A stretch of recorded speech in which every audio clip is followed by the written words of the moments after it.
والصلاة والسلام على سيدنا محمد وعلى آله وصحبه أجمعين. الله أكبر ولله الحمد. اللهم اجعل جمعنا هذا جمعا مرحوما واجعل تفرقنا من بعده تفرقا معصوما ولا تجعل فينا ولا منا شقيا ولا محروما. اللهم تقبل منا إنك أنت السميع العليم وتب علينا إنك أنت التواب الرحيم. Inshallah, this is the last Sunday class for the term.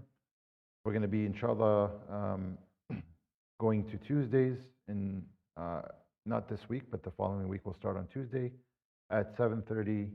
At 6:30 till 7:45, bi'idhnillah ta'ala, in this main hall, inshallah, so that the attendance is obviously improved. We're doing this as a recording, so most people will be watching this through the recording, I'm assuming. For those who are registered in the class, and we have a few people registered. So inshallah, today we're going to continue on with our I don't know.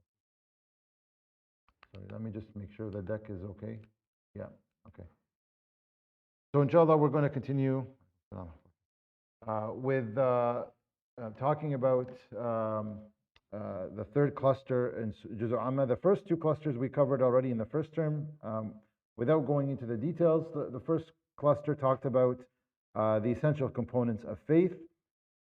We talked about the concept of tadayyun, and basically Surah An-Naba covered what the story of life is all about, what's happened, what's happening, and what's going to happen, and that's one of the three components, critical components of faith. The second one is in Surah An-Nazi'at, talked about the main vehicle that we have, our biggest obstacle, but also the solution to the obstacles that we have is the nafs and its importance in this journey to Allah subhanahu wa ta'ala in life. And then the third surah of the first cluster, which is again the third component of faith, talked about the standards that Allah subhanahu wa ta'ala set in terms of conduct. And so we moved on to the second cluster where we talked about the concept of choice. And there are 5 surah in this cluster, each of them talking about choice from a different perspective. And we talked about how Allah subhanahu wa ta'ala gave us the ability to choose, so the sanctity of choice. With choice comes responsibility. With the responsibility, we have consequences to our choices, and that our choices are recorded. We also learned in this cluster the importance of making educated choices whenever we do have a chance to choose. And then finally, being passive or oblivious and not acting on something you see is a choice. And we saw that we talked about that in Surah Al-Buruj. The third cluster that we started for this term, it focuses on the tools that we require, that Allah subhanahu wa ta'ala has given us in our journey to facilitate the journey to Him subhanahu wa ta'ala. And these tools are things that you cannot learn on your own. These are not things that you can think about and arrive at on your own, or these are not things that society, we learn through being in society. These are things that are religious tools. And these are things that Allah subhanahu wa ta'ala, the only way you can learn them is through Allah subhanahu wa ta'ala and using the Quran and the Sunnah of the Prophet ﷺ. And the surah in this cluster, the third cluster, each focused on a particular tool. And again, these are not behaviors or things that a person without tadayyun would know. These are things that somebody who learns about the deen would start to recognize. And we talked about Surah Al-Tariq, and that's the concept of tawakkul. Then we talked about Surah Al-A'la, which is the concept of tasbih. Surah Al-Ghashiyah talked about the important concept of perseverance and what that means. Now you might think, well, perseverance, we know what that means in a society, but Allah subhanahu wa ta'ala explains to us what perseverance really is. It's not sitting there waiting or holding your anger inside and just letting things be. It's continuing to climb the mountain even though there's a storm. So you continue to push through to your goals, and you don't give yourself excuses to fulfill your life goals even with difficulties around you. And that's what perseverance is all about. In Surah Al-Fajr last week, we talked about having the proper perspective.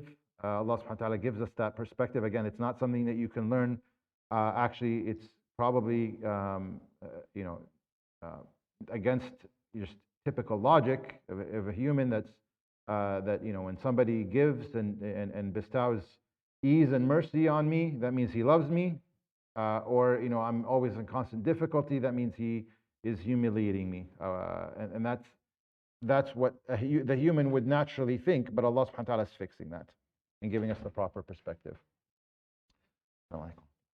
And so today is actually a very special surah, and that's Surah Al-Balad. And we're going to only cover Surah Al-Balad today because I'm going to try to finish within an hour, inshallah.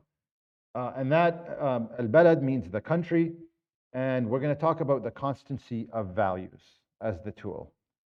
And so Surah Al-Balad, which talks about the important concept that ethics and principles are constant.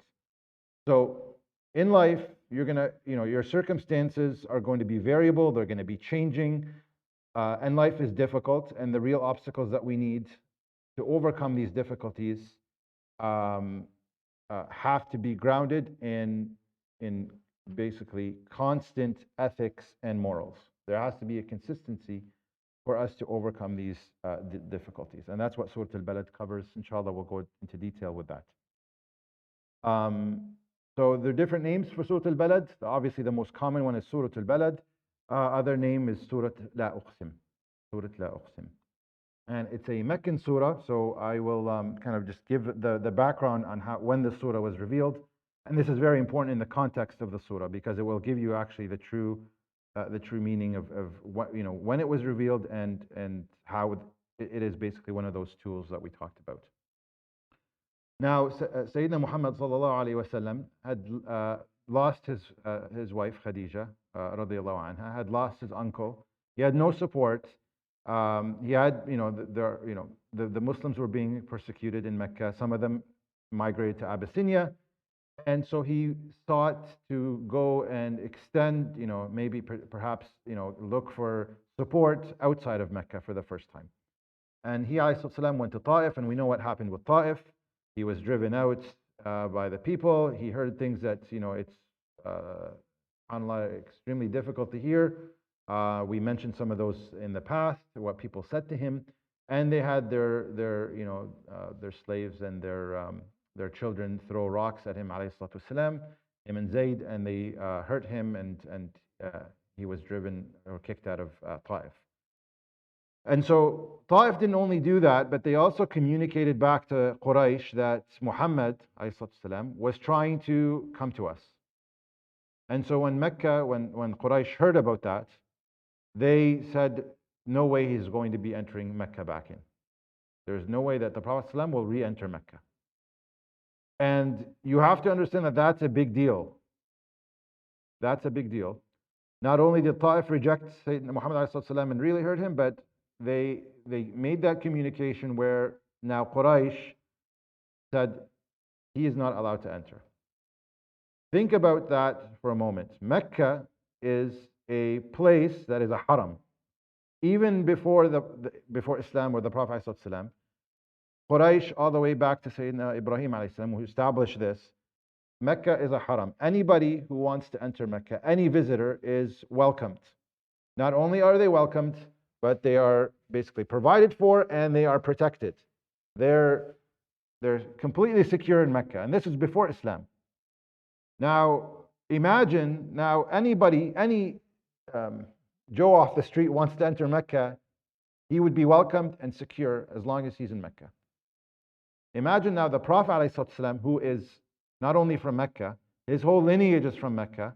It's an honorable family, ﷺ, all the way back to his forefather Ismail, who was the first person in Mecca, that established Mecca. And Abd al-Muttalib, who rediscovered Zamzam. And his basically lineage, ﷺ, is from Mecca, and there's no other place that there's no other person that would belong in Mecca more than the Prophet ﷺ, and yet he is not allowed in. At a time when, or just Anybody who would enter would be most welcome. And although the Arabs at the time lost a lot of Sayyidina Ibrahim's rules, but they preserved some of them, and this was still a very important rule that they followed, yet they forbade the Prophet ﷺ from entering. And that was, if you think about it, it was very harmful to the Prophet ﷺ, very hurtful. And when the Prophet ﷺ was actually asked, what was the hardest day for you after Uhud? The Prophet ﷺ responded and said, what makes you think that Uhud was the hardest day? The hardest day was when I was in Qarn al-Tha'alib. Qarn al-Tha'alib is a place between Ta'if and Mecca. And the Prophet ﷺ said, he used the expression, ahimu ala wajhi, which means, it's an expression to mean, I have no idea where I'm going. That was the most difficult point in the Prophet ﷺ's life. You don't know where you're going. You can't even go home. You're not even allowed to go back home.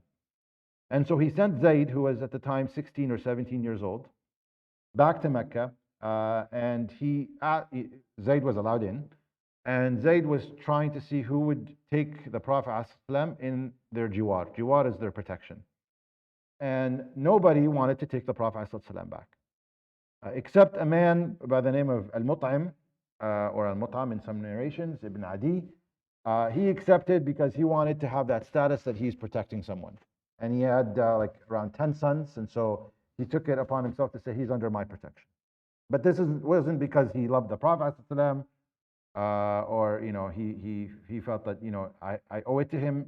He did it out of status. Nonetheless, he did it, and the Prophet ﷺ, because of that, he was able just to go back home. And so you can imagine the difficulty that the Prophet ﷺ was facing. So when the Prophet ﷺ entered Mecca, Surah Al-Balad was revealed. Surah Al-Balad was revealed. And this surah teaches us about the thabat ala al-qiyam. Thabat ala al-qiyam means having consistency, or basically establish moral values and behaviors, and they do not change. Your morals do not change. Your ethics don't change. They're constant. There are many in life, there are many mutaghayyirat. Mutaghayyirat are things that change. One day you could be rich, the other day you could be poor, you could be healthy, then sick, you can live here, then there. A person could be your friend or not. Things in life change all the time. But qiyam never change. They don't change with circumstances of life. They're not tied to anything in life, or circumstances or situations. They are constant regardless of where you are. And so if you're honest, when it's easy because there's nothing really on the line that could potentially harm you, you can be called honest. But you're really truly honest is when you're tested, and the result of what you're about to do or say could impact you negatively, but you still remain honest. You still remain honest, even though it could be, alaikum salam, even though it's difficult, but you still remain honest, and that's your constant value that doesn't change. Same thing with generosity. When you have a lot of money and you give, people might call you generous. But when times are tight and you still give, that's generosity. And so that's the constancy in that quality of generosity. Even though the times have changed, you went from having a lot to having little. You may not necessarily give the same amount, but you can look at it from I give the same percentage. Right? And so these values don't change. These morals don't change, even though life will change and does change all the time. And Allah subhanahu wa ta'ala will reward a person after He tests their values. So your qiyam, how constant are they during times that are outside of the normal circumstances and situations? So I have birr with my parents because they're so nice to me, they help me, they provide for me, they take care of me. But one day they may turn on me. They might cause me to stress out. They might put extra stress or burden on me. How do I react to that? Do I still have birr towards my parents? And so this is the question that we have to ask ourselves in any aspect of life. Are our morals and ethics constant? And this surah covers that very important concept. And so we said that the Prophet ﷺ, and what's interesting is the Prophet ﷺ was trying to get back into Mecca and Quraysh was not letting him in. Even though the values of Quraysh, anybody that enters Mecca is not only welcome, anybody that enters Mecca is not only welcome, but they're protected and provided for. And now you have the Prophet ﷺ who actually belongs in Mecca. His roots are all in Mecca ﷺ. His forefathers are all from Mecca, all the way to Sayyidina Ismail, and he's not allowed in. So what values are constant there? They're not, according to obviously what Quraysh did. So let's start reading the surah inshallah with that introduction. أعوذ بالله من الشيطان الرجيم. بسم الله الرحمن الرحيم. لا أقسم بهذا البلد. So remember, give the dal at the end, qalqala, because it's one of the 5 letters that if it has a sukoon on it, you give it qalqala, which is like an echo. So balad, balad. وأنت حل بهذا البلد ووالد وما ولد. So Allah subhanahu wa ta'ala starts yet another surah with taking oaths. With taking oaths. Now, لا أقسم, لا doesn't mean no. لا أقسم mean two things, or at least 2 things. لا أقسم means, could mean tawqeed or emphasis on the oath. So لا أقسم means I take a strong oath by something.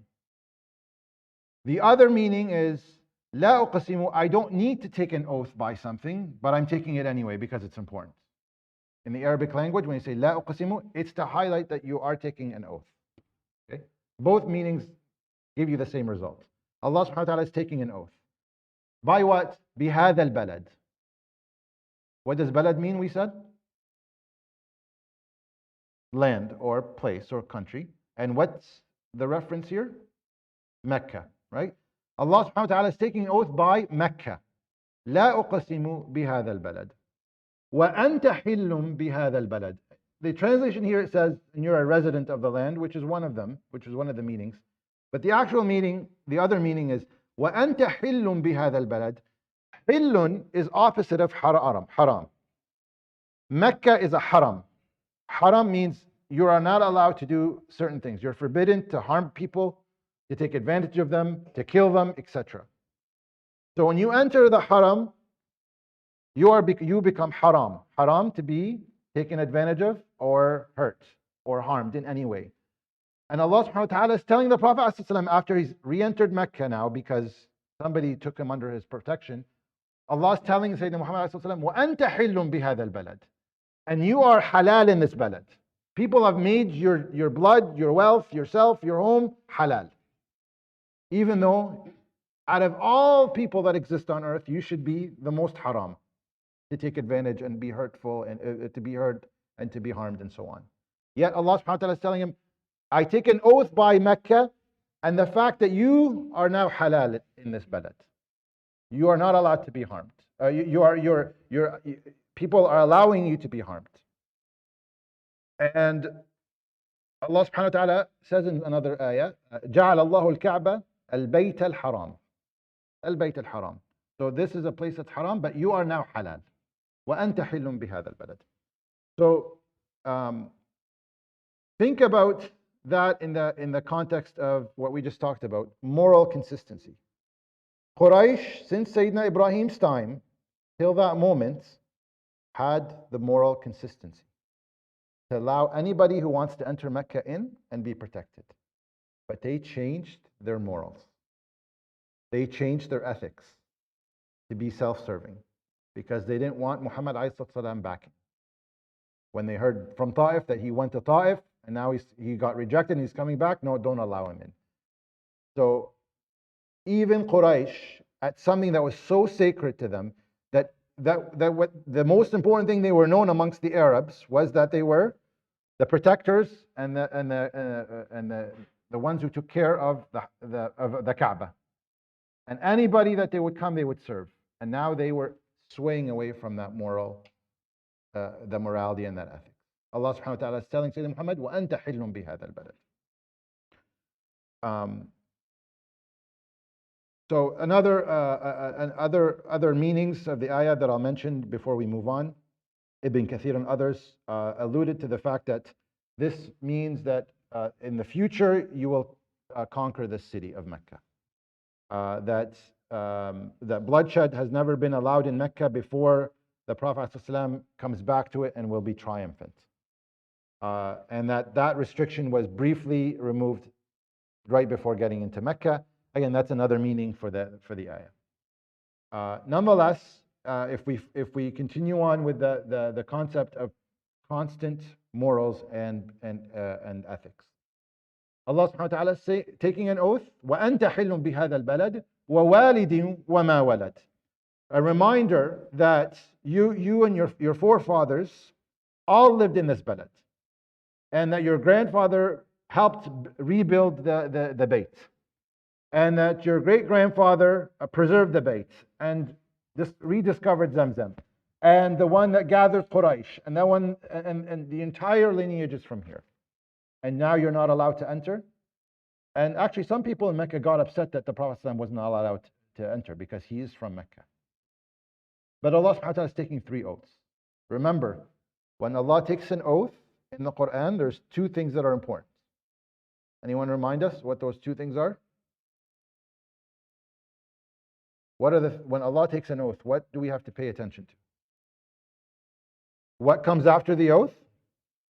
And what he's making the oath by, right? So we've covered already what he's making the oath by, that he's taking an oath by Mecca, and that the Prophet ﷺ is now become halal to people to basically attack and harm, and that the Prophet ﷺ had a lineage in that balad, Mecca. So what's to come now? لَقَدْ خَلَقَنَا الْإِنسَانَ فِي كَبَدٍ. Actually, we didn't read these ayahs, we'll read them together. لقد خلقنا الإنسان في كبد أيحسب أن لن يقدر عليه أحد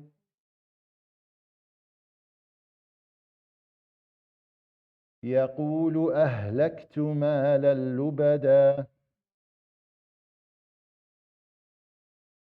أيحسب أن لم يره أحد. So the answer to the oath, لقد خلقنا الإنسان في كبد. Indeed, we have created the human in constant hardship, constant difficulty. We're talking about consistency here of things. We talked about consistency of values and morals. The insan is in kabad. Kabad is actually similar to kabid, which is liver, and the liver works all day and night to clean out our system, and the body can't live with it, or without it, rather. Kabad is constant, ongoing difficulty. So if you actually meet anyone, and actually I had a trip back home a few days ago on the airplane, and I was sitting in the middle seat with 2 people, and when you actually start talking to people slowly and you ask them how they're doing, everybody has problems.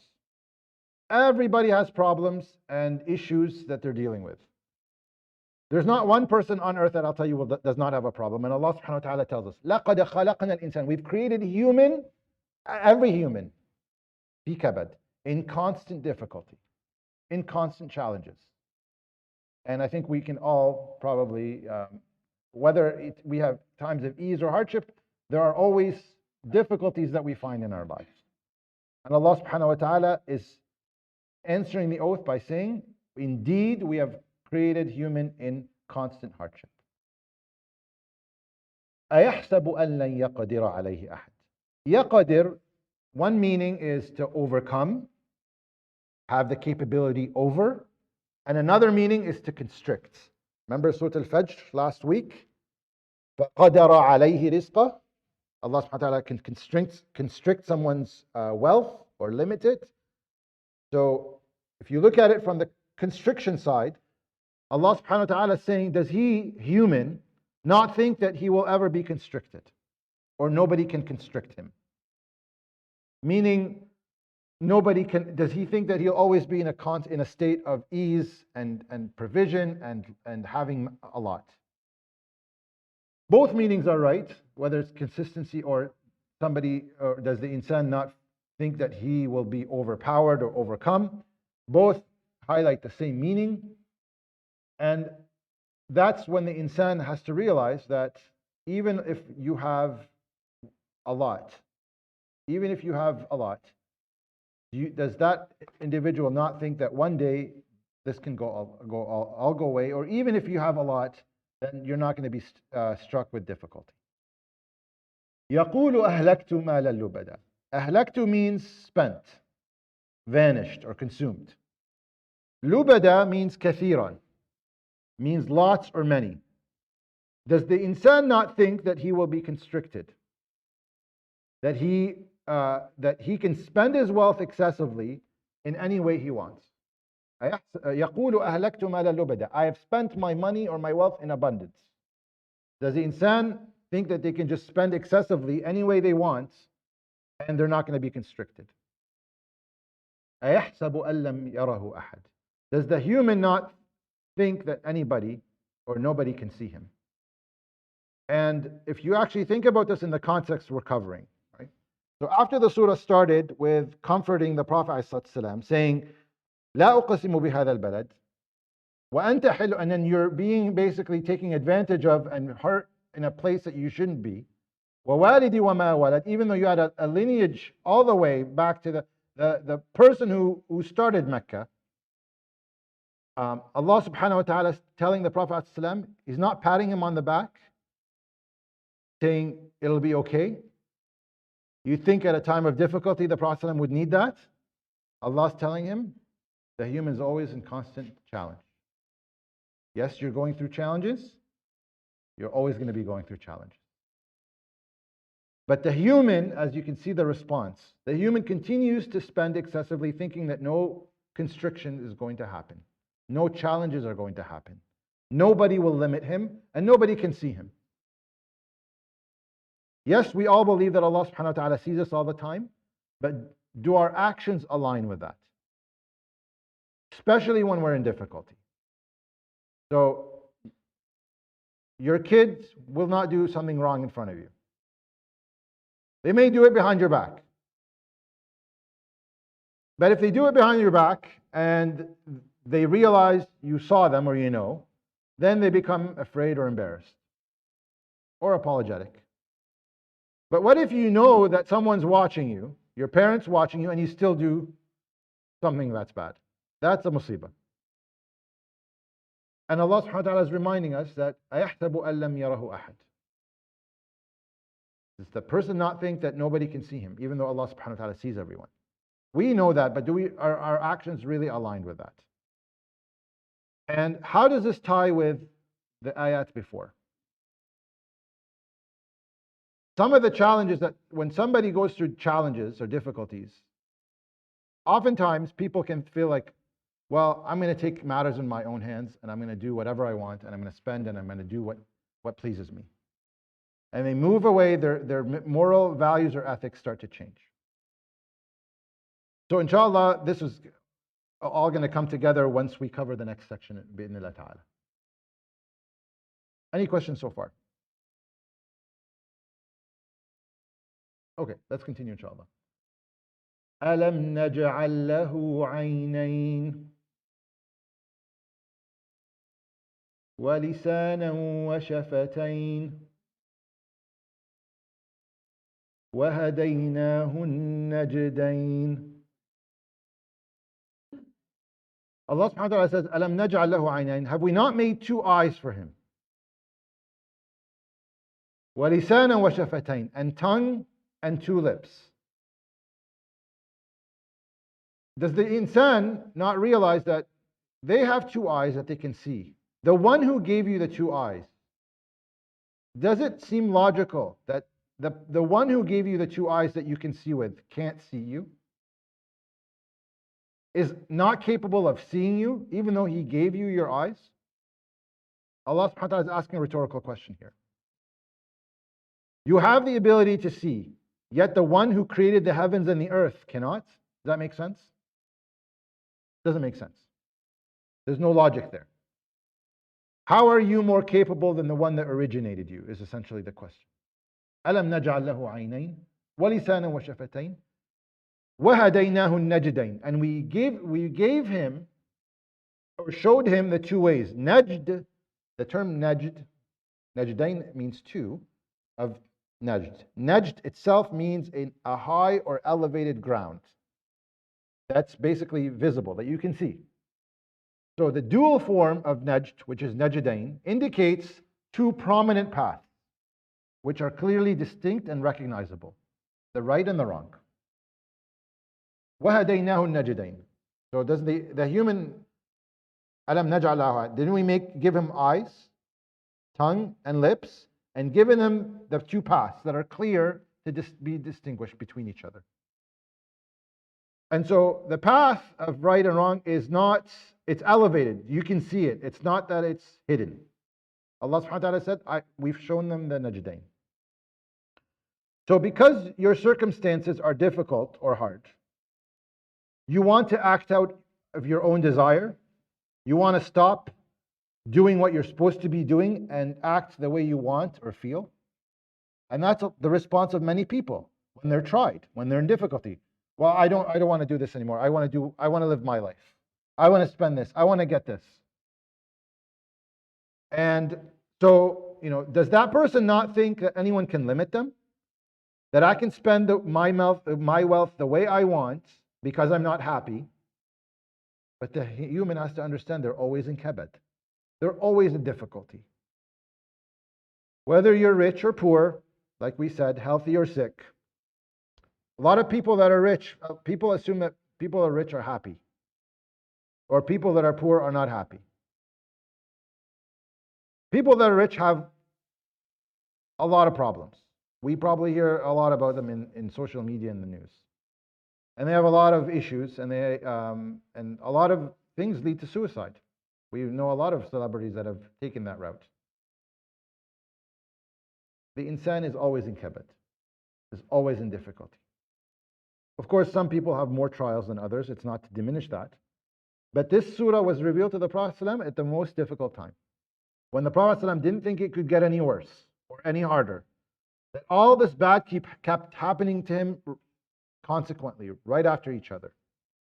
And that's what Allah subhanahu wa ta'ala is telling him, you're going to be in constant difficulty, one difficulty after the next. That's how life is. That's how life is. So what do we do about it? And here's the highlight of the surah. What do we do about this kabad? Let's end the surah with that section, inshallah.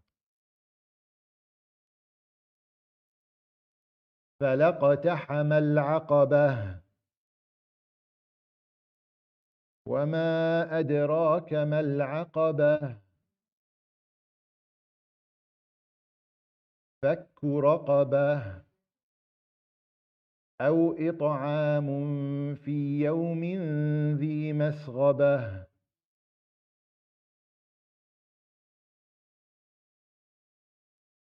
يَتِيمًا ذَا مَقْرَبَةٍ أَوْ مِسْكِينًا ذَا مَتْرَبَةٍ ثُمَّ كَانَ مِنَ الَّذِينَ آمَنُوا وَتَوَاصَوْا بِالصَّبْرِ وَتَوَاصَوْا بِالْمَرْحَمَةِ.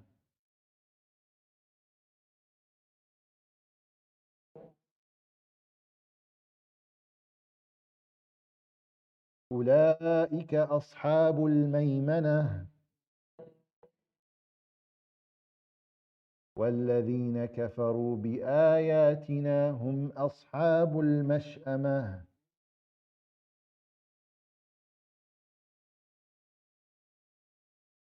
عَلَيْهِمْ نَارٌ مُؤْصَدَةٌ. So now we get to the mihwar of the surah. The insan is always in kabad, always in constant difficulty. And the way they react, they think that they can't be limited, they can't be seen, they spend their wealth basically in a way that, that's the way they think they can will get them out of, thinking away from their problems, even though problems will continue to happen. And Allah subhanahu wa ta'ala is saying, فَلَقَتَحَمَ الْعَقَبَةَ. فَلَقَتَحَمَ الْعَقَبَةَ. I'm going to use a different translation. Has he or she not broken through the difficult path? So we talked about, so iqtaham is to break through. Iqtaham is to break through. Aqaba is a matter that sits between you and your goal, between you and Jannah. And so anybody who's seeking to accomplish something, there's always a aqaba in the middle. And Allah subhanahu wa ta'ala is saying, the insan's always in kabad. You want to do something about it? فَلَقَتَحَمَ الْعَقَبَةَ. Break through that barrier that sits between you and Jannah, between you and your goals. That barrier that makes it difficult for you to reach your goals, break through it. So how do I break through obstacles when I'm in a difficult situation? How do I do it? When I can't even enter my home, like the Prophet ﷺ. And nobody deserves to be there more than the Prophet ﷺ. How do we break through that? Allah subhanahu wa ta'ala says, وَمَا أَدْرَاكَ مَا الْعَقَبَةِ. And what explains to you what aqaba is. So Allah subhanahu wa ta'ala is explaining to us what aqaba means in this context. So it's a barrier between you and your goals, or you and Jannah. And what explains to you aqaba? Fakku raqaba. Freeing of a slave. Fakku raqaba is to free a neck. In Arabic means to free a slave. أو إطعام في يوم ذي مسغبة. Or feeding someone on a day of extreme hunger. Masghaba, the term masghaba, is severe hunger. So let me ask you a question. The Prophet ﷺ before this, did he free slaves? He did. Did he feed the poor? He did. Then why is the order coming? فَلَقَتَحَمَ الْعَقَبَ وَمَا أَدْرَكَ مَا الْعَقَبَةُ فَكُّ رَقَبَةٍ. Allah subhanahu wa ta'ala is instructing the Prophet ﷺ to free slaves and feed people when they're extremely hungry. And that's the highlight of the surah. No matter all the difficulties you're going through, the reminder is to be constant in your values and your ethics.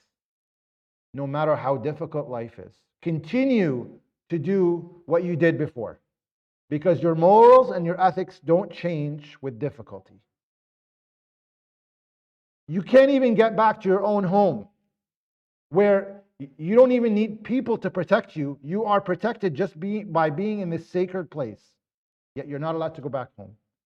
Even that difficulty, even after being expelled and ridiculed and humiliated, Allah subhanahu wa ta'ala is telling the Prophet ﷺ, continue doing what you're doing, because morals and ethics don't change.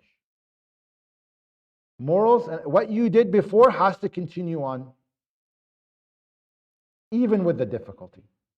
And that's what the concept of qiyam. Values don't change. They are thawabit. They are not mutaghayyirat. Life will always change. But constant morals are constant, they don't change. And we have to treat, and this is the tool of overcoming these obstacles of life, that the mabadi' are constant. So how do I'm going through difficulties, what do? فَلَقَتَحَمَ الْعَقَبَةَ. What's your aqaba? Everybody has a aqaba. What is your capability to continue to act upon your own values and goals and qiyam, even though the circumstances are not in your favor? So let me give examples. We talked already about, if you have wealth and you're truly somebody who's generous, you give during wealth, but even if you lose your wealth, you're still giving for the sake of Allah subhanahu wa ta'ala, even if you don't have much. You are patient or honest when times are easy, but when the consequences could be against you, you're still honest. That doesn't change. Those constant morals don't change until the day we die, even though the tide is against us. And the Prophet ﷺ fed the poor, fed the slaves, fed the needy. And Allah subhanahu wa ta'ala told them, you're in constant kabad, just keep doing what you're doing. Persist in doing what you're doing, even if the difficulties persist. Don't stop. Don't say that During days of khair and ease, I was able to do all these things, but now times are difficult, I can't do them anymore. Don't give those excuses that I can't do something just because times are difficult. What you used to do, if you truly have values, they consistently work after and during the difficulty. And Quraysh didn't do that. They didn't allow the Prophet ﷺ because their values changed. They don't have constant values. Allah is teaching us in this surah that if they had constant values, He'd allow you in Mecca regardless of who you are. But they didn't. And Allah subhanahu wa ta'ala is saying to the Prophet ﷺ, you should have constant values. You live by those values all your life and don't compromise them. And the ayah talks about masghaba, so severe hunger. Yatiman dha maqraba. Yatiman dha maqraba is the orphan who is near or related to you. So the orphan may have food, they may have wealth, but lacks someone who takes care of them. And so what we're asked here is to give social support. Yatiman dha maqraba, give social support to those who need it. Aw miskinan dha matraba. Miskin is obviously a needy person. Dha matraba is a person that has dust on them.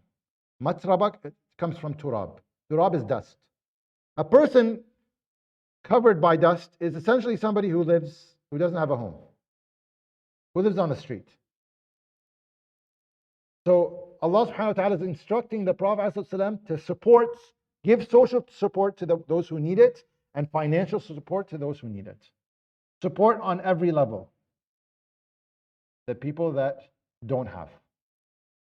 So al-yatim lacks social, and miskin lacks financial.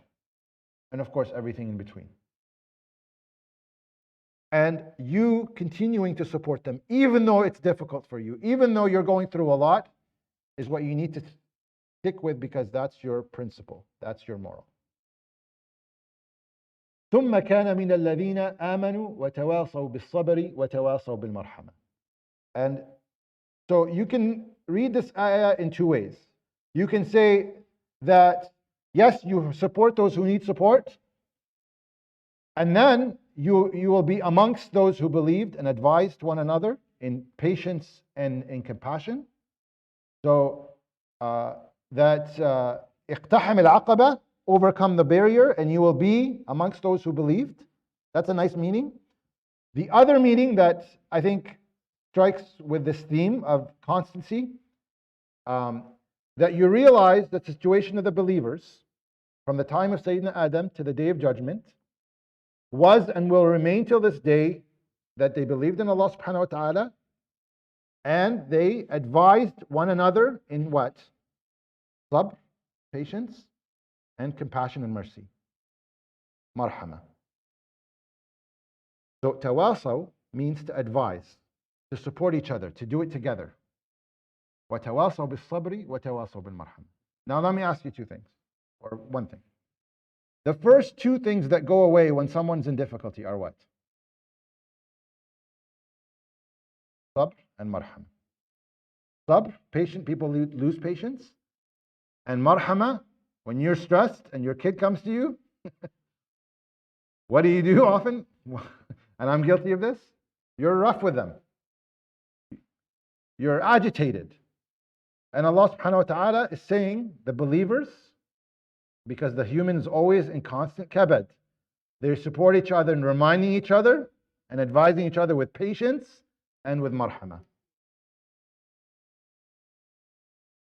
And so these two things that disappear when someone is going through difficulty, Allah subhanahu wa ta'ala is saying support each other maintaining these things. وَتَوَاصَوْا بِالصَّبْرِ وَتَوَاصَوْا بِالْمَرْحَمِ. أُولَٰئِكَ أَصْحَابُ الْمَيْمَنَةِ. Those are the people of the right, al-maymana. So ask yourself, are you merciful and compassionate towards others? So if the answer is yes, what happens when you fall into a problem? Does that change? Does your patience go away? Does your adab change? Does your smile go away? And if it does, then we have to reconsider what our state is, because we don't have constant morals. if we change because of the situation, and I'm guilty of this, and my wife is sitting there, can probably confirm that for you. The human is always in kabad, but those things cannot change. And of course, it's easier said than done, but this is what defines who's constant in their morals and ethics and who isn't.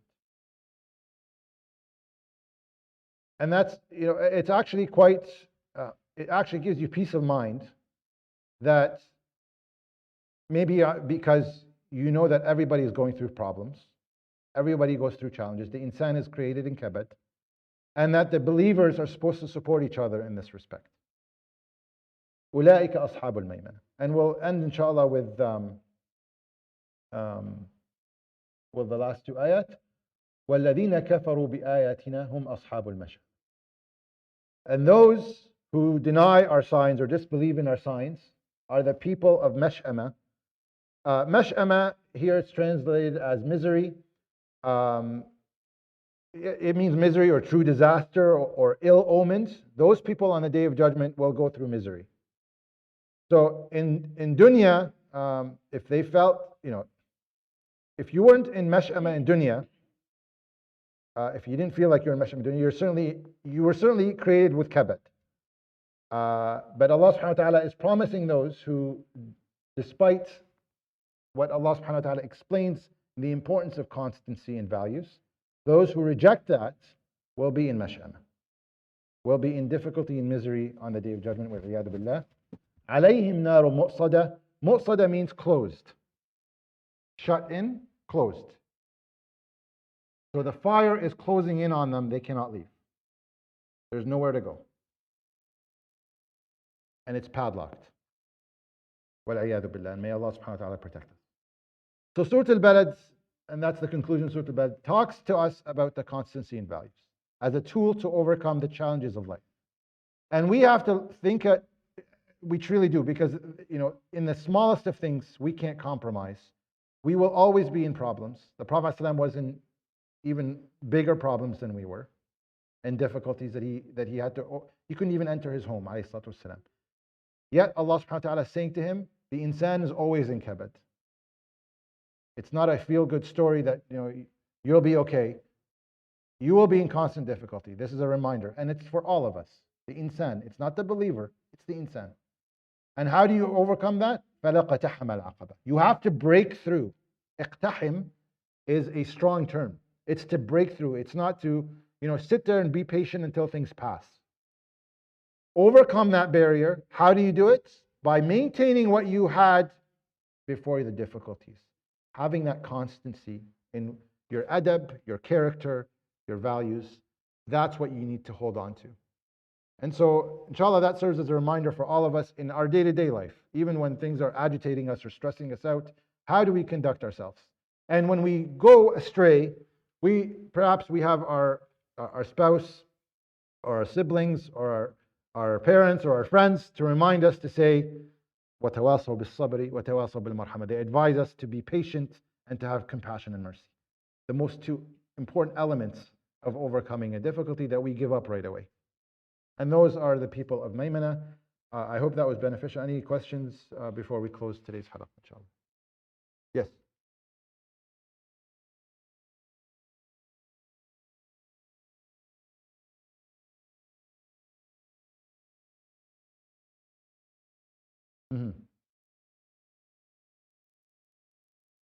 Aqaba is something that sits between you and your end goal.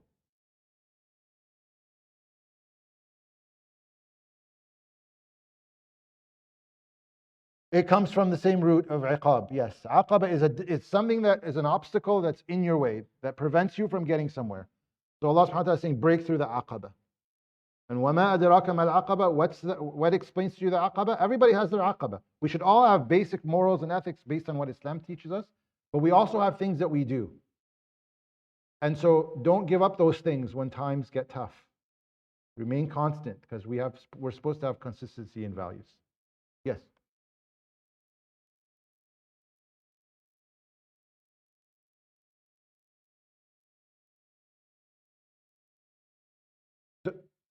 So there's a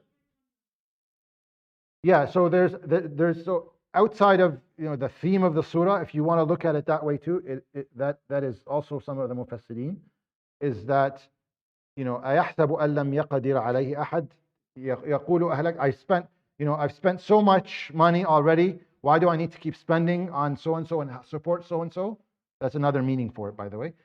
And then Allah subhanahu wa ta'ala is saying, فَلَقَتَحَمَ الْعَقَبَةِ, break through that barrier that tells you, you give excuses to yourself that I've spent a lot already, that I will not, I don't want anyone to constrict me, nobody can overpower me or tell me what to do. And Allah subhanahu wa ta'ala is saying, overcome your nafs, overcome that obstacle and continue to support. The other one that we're mentioning is in the context of the surah of having constant values. So yes, times are difficult. It's difficult. So when somebody hurts me, I have a friend, and they hurt me. How do I respond to that friend? That's the aqaba.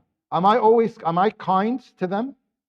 And I still maintain respect, or do I now, because they hurt me, I treat them like the way they treated me? How are our values? Are our values based on how our situation changes, or are they constant? That's what's important. Abu Bakr radiallahu an, the person who spread rumors about his daughter Aisha, he used to support him, right? And after he found out that he was spreading this news, his nafs told him, well, I'm not going to support. But he was advised, yes, to continue supporting that person. But we have aqabas all the time and everything, right? We have to think about, okay, my life situation has changed. Does that change who I am? How am I supposed to behave?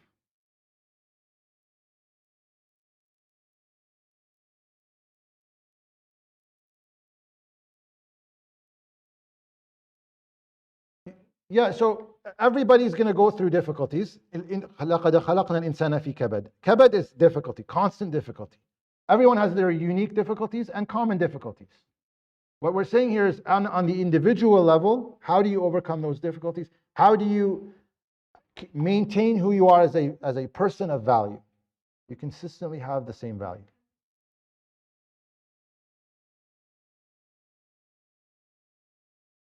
Mm-hmm.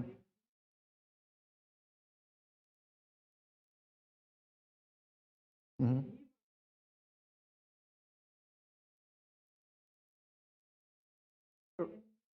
Yeah, so you always try to look at the prophetic example, ﷺ, to see how I'm supposed to behave. Absolutely. And in this surah, Allah subhanahu wa ta'ala is instructing the Prophet, continue to support, free the slaves, and give the poor and feed the needy. Even though he did it all his life, ﷺ. But continue to do that even though you can't even get back to your home, because the values don't change.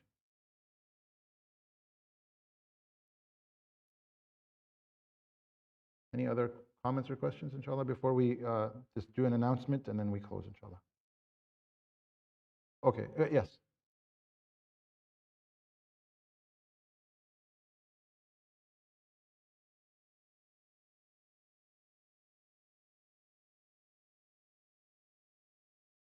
So what we're saying is, so the first meaning, which they're both legitimate meanings, and they both actually kind of support each other.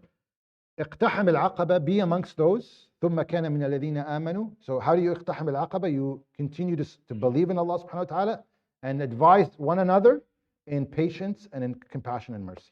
That's one. And the second one is that if you realize that the situation of the believer from the time of Sayyidina Adam till the day of judgment was and remains till this day, that they've always believed in Allah and supported each other in these aspects. So no matter what difficulties the believers go through, they will continue to advise each other in that respect. Does that make sense? Yeah.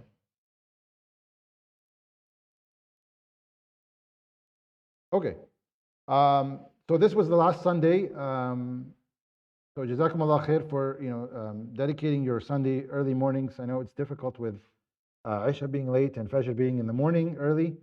We are moving the halaqah as per the survey and as per the announcements we've made already to Tuesdays at 6:30, inshallah. Not this Tuesday, not in 2 days, but in 9 days, inshallah. So then not this week, the following week. We'll be here in the main hall at 6:30 bi'idhnillah ta'ala. We'll continue on with Surah Shams. There are announcements that are being made with respect to if you're taking the first term class online, there's assignments due, there's an exam coming up. So please just make sure you're checking your messages and your Google Classroom account regularly for announcements. I think what else do I have to say? Yeah, I think that's it, inshallah. There will be an assignment for the second term, probably assigned next time, bi'idhnillah ta'ala. Anything you've missed, please make sure you catch up with online. And jazakumullah khair for attending. The attendance sheet I don't have, Sister Nada didn't come today. So next time, inshallah, just mark yourself off for this week and next week. سبحانك اللهم وبحمدك نشهد أن لا إله إلا أنت نستغفرك ونتوب إليك وصلى اللهم على سيدنا محمد وعلى آله وصحبه أجمعين.